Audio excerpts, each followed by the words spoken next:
Hello, welcome to Suzy's Barn Shop of the American Woodshop. Today it's all about trim. We're going to trim out some really cool things in the barn and then heading inside to really trim out the kitchen, save you lots of money doing it yourself. Okay, so don't go anywhere. The American Woodshop with Scott Phillips is brought to you by Woodcraft, since 1928, providing traditional and modern woodworking tools and supplies to generations of craftsmen. Woodcraft, helping you make wood work. Pro Tools, for tool pros.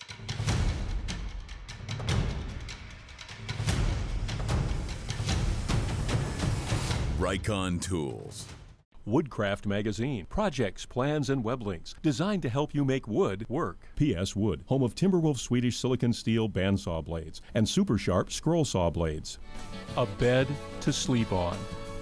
A table to share meals. A house that feels like a home. The Furniture Bank of Central Ohio, providing furniture to neighbors in need. Suzy, I love your barn shop, and make no mistake, it is her barn shop.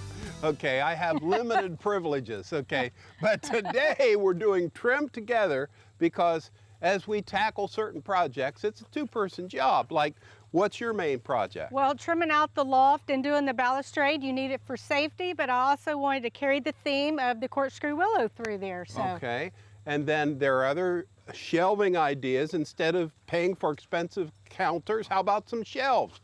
And then we're going to do a freestanding recycled bar. And you also see novel ways of doing safe two-code handrails. So let's get to it. All right, let's go. Hey, where's your Frisbee? Get your Frisbee. Bring it. Bring it. Come on. Come on, guys.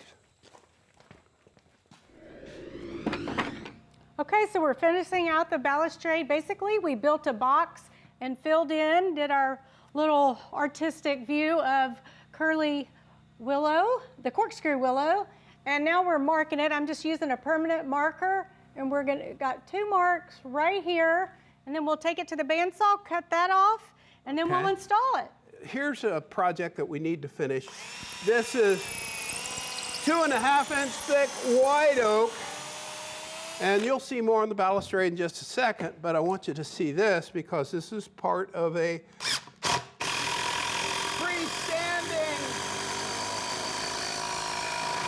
it'll be part of a freestanding live edge slab. This is heavy duty. Those fasteners 5.5 inches long, and that is rock solid. No lead paint on this, okay? So that's beautiful, and I've got a mating piece of that to go up because we're going up into Suzy's loft, which you haven't seen. But before we do, here's a very important thing. I have hearing plugs in, and this bandsaw set up right now and locked in place with a 3/8-inch blade that I have some cuts to make. And when I'm cutting irregular stock like this, thank you, Suzy. Okay, with my N95 dust mask. Gotta keep him in line here. Okay, be sure to read, understand, and follow all the instructions that come with the tools and products you use in your wood shop. So now, when we go to cut it, I make sure that I have 2 good points of contact down, and I'm bracing this hand and my palm to the table, so I really got 3 points of contact, because this cannot roll as I make that cut. If it does, it's going to kink the blade. Control it. Keep your finger and hand out of the plane of the blade. Now watch how this works. I'm going to the top line.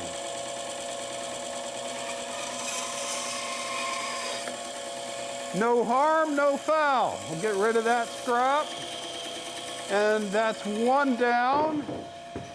And this 10-inch bandsaw, it's got guts. Look at this piece. That's got a good solid foundation down. I'm following Suzy's line. It cannot roll.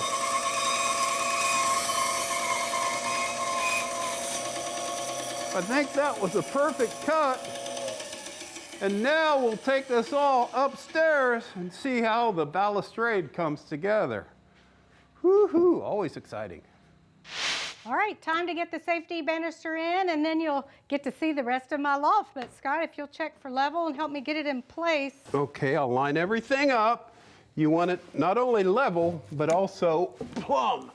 Now, I've checked it for level, and it's spot perfect. All right. Okay, now plumb, it needs to go the top your way just 1/8 of an inch. Okay. Bring it right there. Right there? Now, drive that heavy-duty structural fastener. It's 5.5 inches in long, wood to wood all the way. Okay. There we go. Solid as a rock. Now, again, checking for level. What do you think, boss? I don't think you can get any better than that. That's what a guy wants to hear, and that's plumb right there. And that's flush to the edge right here, so go ahead and drive this fastener as well. Okay?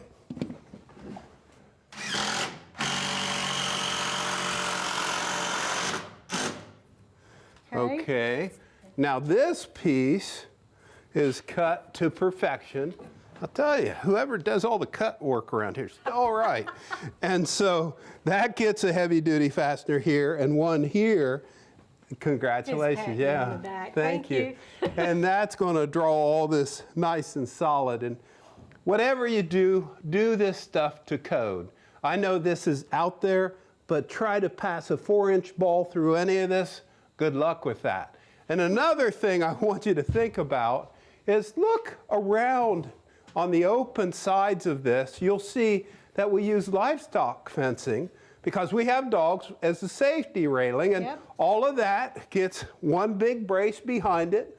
And then come this way.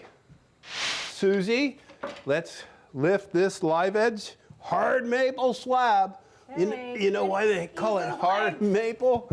Man, it's hard as a rock. And heavy. Okay, now lift it up and balance it. And it will just get cleated from the bottom here. Can go your way a little bit. Okay, once we have it perfected. But look at that. And I mean, that is, are you ready? Simple, That easy. is rock solid.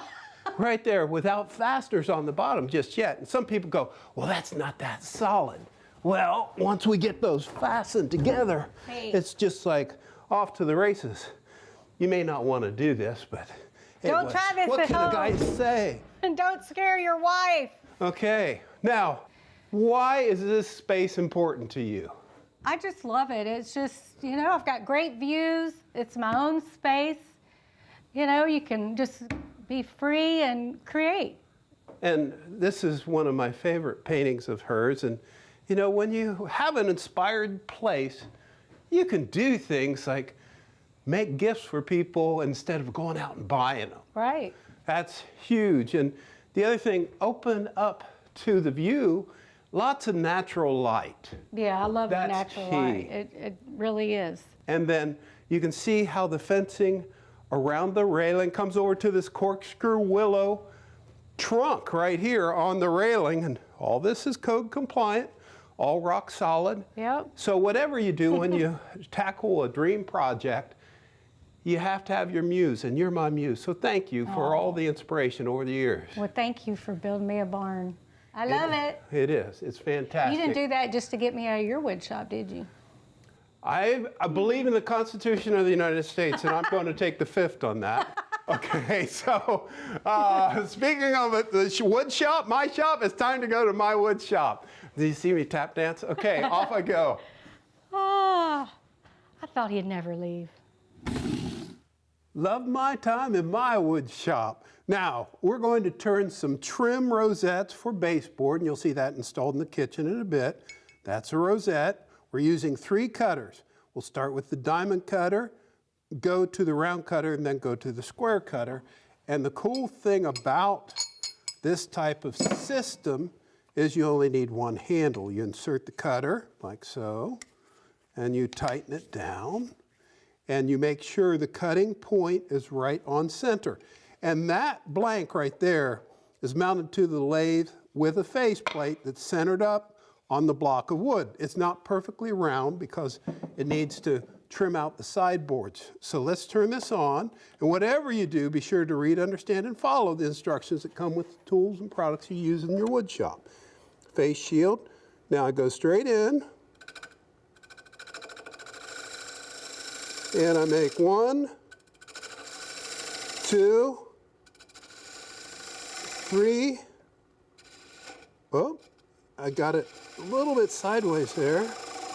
See, even the pros make mistakes. And those are my defining lines right there. And now I'm going to go to the round cutter, as promised. These are carbide. And if they do get dull, you just put the wrench in there, rotate it around a little bit, you got a sharp edge again. So right here, I want to go straight on in. How cool is that? Right there, right there, and right there. Okay, and now I'm done with the round cutter, and I can go with the square cutter. Life's too short to have boring baseboards. So with that square cutter, I'm just making that center round, making it a bump or a bead. And so that's how you make rosettes, the easy way. Let's turn that off, take a look at that. So much fun, so easy to do. So that's perfect. I'll sand it lightly and put a finish on it. But let's talk about other trim. Crown molding. How in the world do you cut it? Well, here's a wonderful project for all of us to dig into. Now on the trim for the corner cupboard, look at this. This is something I got from an amazing person, an antique dealer named Cindy Gibson, and original glass, 170 plus years old, German Baptist origin. But it was missing the top trim, the capital. And so what I'm going to do is take a piece of crown molding and build that out just like that. Now to do that, you have to get the correct compound angle and take a close look at this. First off, I figured out that with this angle gauge right here, it comes in, once I put it on, there's 0, you swing it around and keeping everything lined up, this is important, then that tells you it's 223.2 degrees. You hit reverse, and that gives you 136.8 degrees. Those are key numbers because I go to a chart on the internet for that degree setting, and it will tell me the compound cut that we need to make. Now, a compound cut is a miter cut and a bevel cut. The angle cut on the surface is called the miter cut. The angle cut on the edge is the bevel. Now watch what happens because of what they call a 38-degree angle down here that springs it so that when you lay that flat board up on that spring angle, it gives you a crown effect like this on that corner. So let's go make those cuts. And one other thing to make this all come together. This trim board right here, it has a 38-degree bevel along this edge. Why is that important? At 2 3/4 inch width, when I lay that up on the back edge of the top here, that gives me the perfect angle to support this. No nails are used, I just screw that all in place. You'll see that more in a second. But this bevel cut is done at the table saw first, and then you can do the miter cuts on the end to finish that out. Now let's go do a crown cutting workshop. True to my words on my angle chart, it tells me that my miter cut needs to be set at 14 degrees, and my bevel cut, which is the tilt of the blade, needs to be set at 17.2. And so I have those locked in, and let me show you what that does when you make complementary cuts. And it's key to know that this cove on the bottom is always the bottom, okay? As long as you keep that in mind, that cove, and keep it up to the fence, kind of cutting it upside down as it were, it's pretty easy to make these compound cuts with that 38-degree spring angle.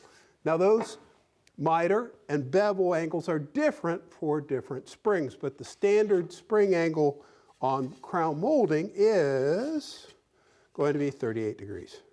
Okay, so the cove, remember, that scallop right there goes against the fence as we make this first cut. And then, turn on dust collection. This is handy, hold it in place. You always want the scrap to be falling away from the tilt of the blade. That's for safety. So now, make the cut.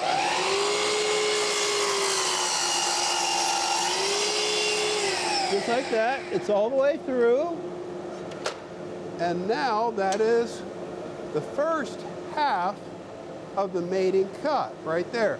Now what I have to do to make the other cut, the mating cut, is I tilt in the other direction, 17.2 degrees, setting it on the scale on the back, like so, and then I lock that in place. And now on the other board, I could then, with that cove up against the fence, and I've already made the cut, but now you can see how those two cuts will mate to each other, like so. And that springs around that corner, and I just make those cuts for the other side, and once that's done, I release this, set it back to 0 on the bevel, set it back to 0 on the miter, and then I cut it to a predetermined length that I took a measurement directly from the cabinet to get that, and I cut that square. Just like that. So, when you put those two pieces together now, that wraps the corner. Of course, you do the same thing for the other side. But how do you hold all of this to that beautiful capital trim on that corner cupboard? Let me show you a second here. I want to make a cut first. Let it come to stops. Up, scrap away. Always get rid of the scrap safely. And now what I can do, because that's 38 degrees, that's 38 degrees, I use that as my foundation by bringing up this piece once it's mounted onto the top of the corner cabinet, and I can screw this all together. No nails are used here. And this makes this restoration reversible if somebody really wanted to try to put an original capital on, if they could find an example of that. So what I have to do then is take this with the complementary 38-degree spring angle down and the scrap falling away from the blade, lock that in place, bring this over. You could use a laser. I have one built in, but I've just gotten used to siding off of the set of the blade to give me my own cut. Make that cut.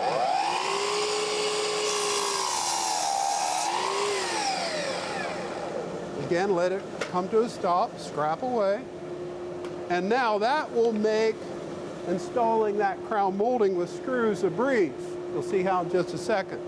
And now I have to set this back to square to cut the baseboard trim to the lengths that I need to go to that rosette block. And I have a piece of cherry here to do that with. Beautiful, milled and pre-finished, stained grade cherry, as it were.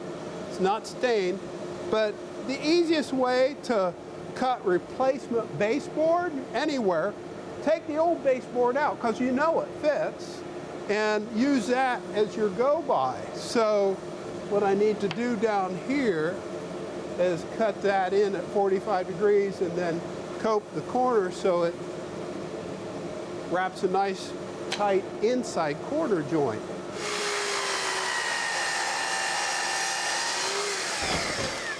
You're looking at the top of the cabinet now, and by the way, you'll see that trim for the kitchen installed after we get this crown on and stained and finished.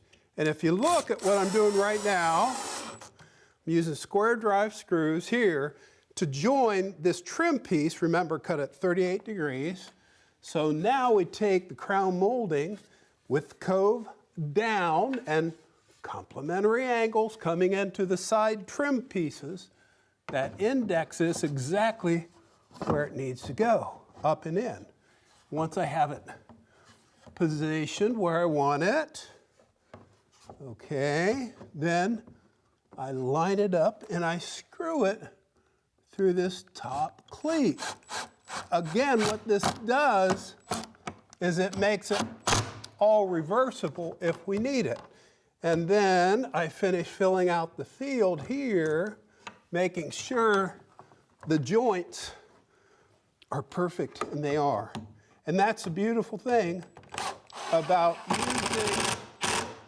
using this to tie the crown molding together. And then on the back side, I also have some screws going through into the fat part of this crown just to draw everything tight. Blue painter's tape is on there because as soon as I get this screwed in place and perfected, we're going to wipe on nutmeg gel finish, and that gel finish will match the color of the base. So let's get this in place, put the finish on, and do the reveal.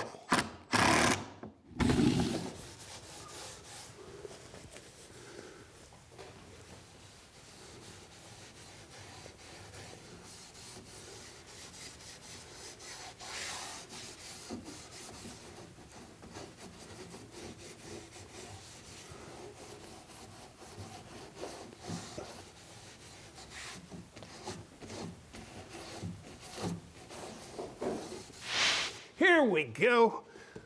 Up she goes. Whew. I'll tell you, that'll test the guy. Now let's take this off.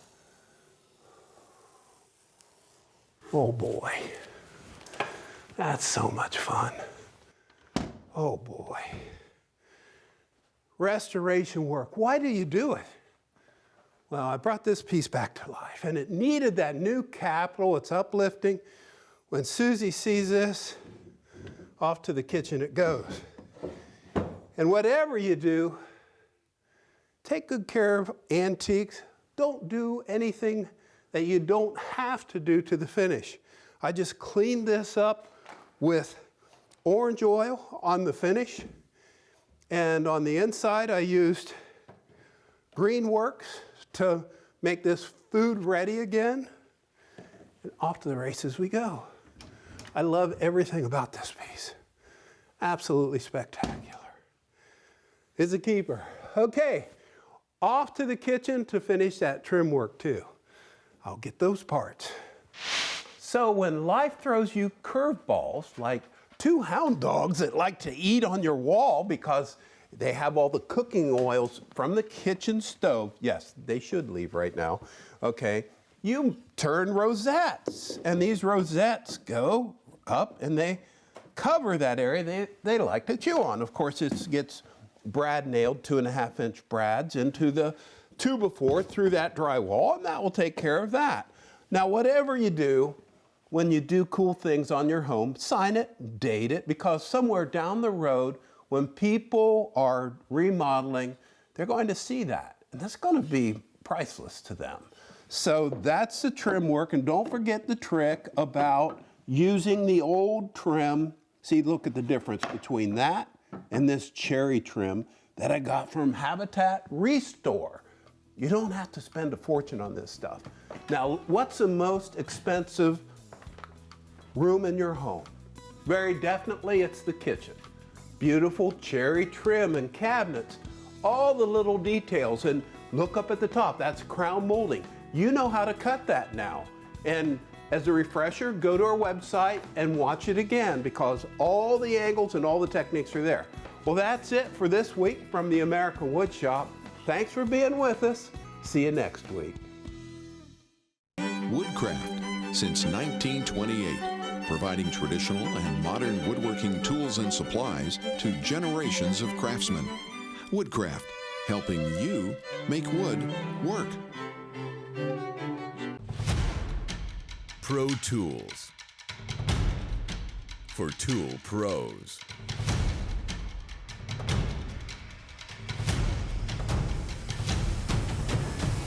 Rikon Tools. Woodcraft Magazine. Projects, plans, and web links designed to help you make wood work. P.S. Wood, home of Timberwolf Swedish silicon steel bandsaw blades and super sharp scroll saw blades. A bed to sleep on. A table to share meals. A house that feels like a home. The Furniture Bank of Central Ohio, providing furniture to neighbors in need.